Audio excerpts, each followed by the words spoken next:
and we're back to learning Inkscape, and this time I'm going to show you how to create a coffee icon. Let's start with the rectangle tool.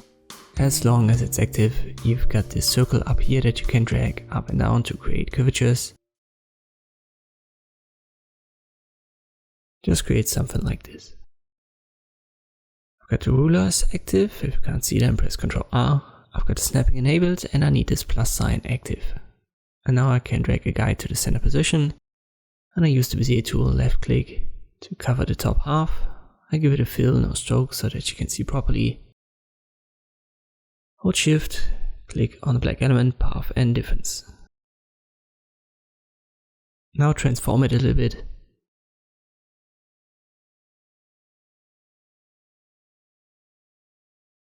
Let me give that a stroke, so hold shift and click on the black color swatch and then on the X to get rid of the fill. Under object fill and stroke, stroke style, I can adjust the width of the stroke. Let me use 50 mm for this one. But you have to adjust it to the size that you've got, so just play around with it until you found a size or a width that suits the scaling. Now use the Bezier tool, left click, hold Ctrl, left click again.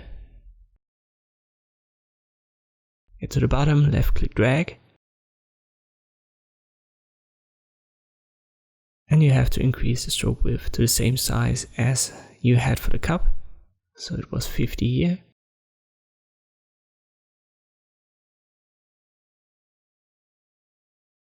Let me select the cup, I press Ctrl D to copy it and I give it a different fill. So it's two elements, then I go to path and stroke to path.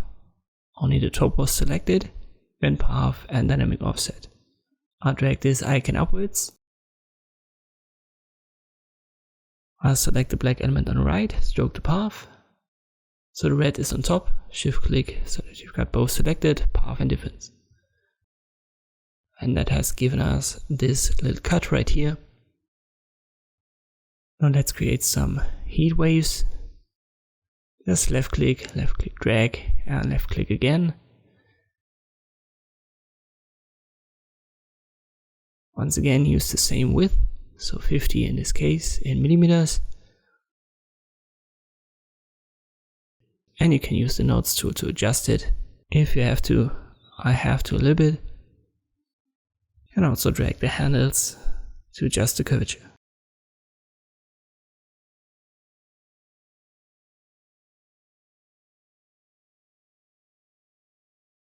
That's better, I'll keep that. And I'll press Ctrl D and I drag copies 2 while holding Ctrl.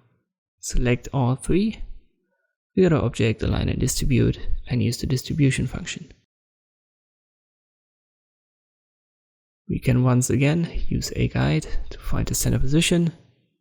And press Ctrl G to group the heat waves. And you can reposition it according to the guide. I'll hover over it and press the E key to delete the guide. Basically it for the icon, but it's the 3 elements, so select it all, Ctrl G, then go to path and stroke to path, and go to object to path as well.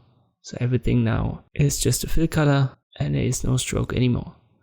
Use the ellipse tool, hold shift and Ctrl when you drag it, different color, and we need to put it to the bottom. Select it all, use the line menu.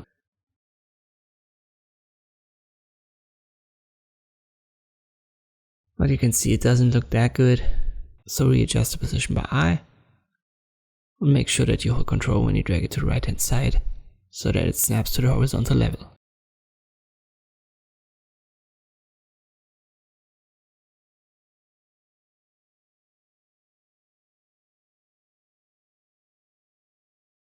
Maybe I'll use some bluish color combination, but I have to play around with it anyway later on. So let us drag the guides first.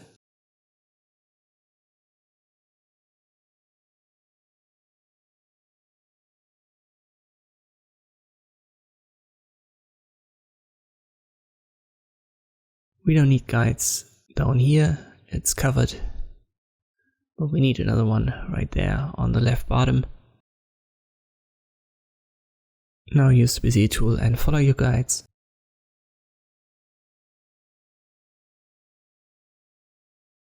By the way, I'm zooming around with the mouse wheel. I don't know how control while I use it.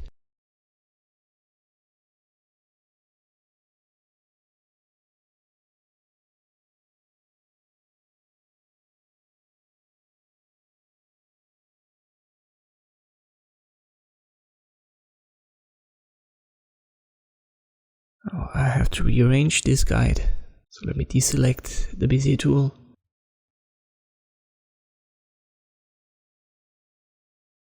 Now select it again, click on the last node, and then you can continue with the path.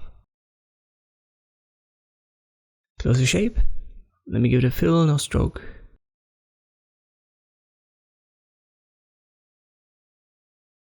Then I shift click on the circle in the background, path and division. And now let me pick different colors once more. We've got this shadow element, the icon and the circle. So it's a good idea to give the circle the lightest color and maybe the darkest for the icon.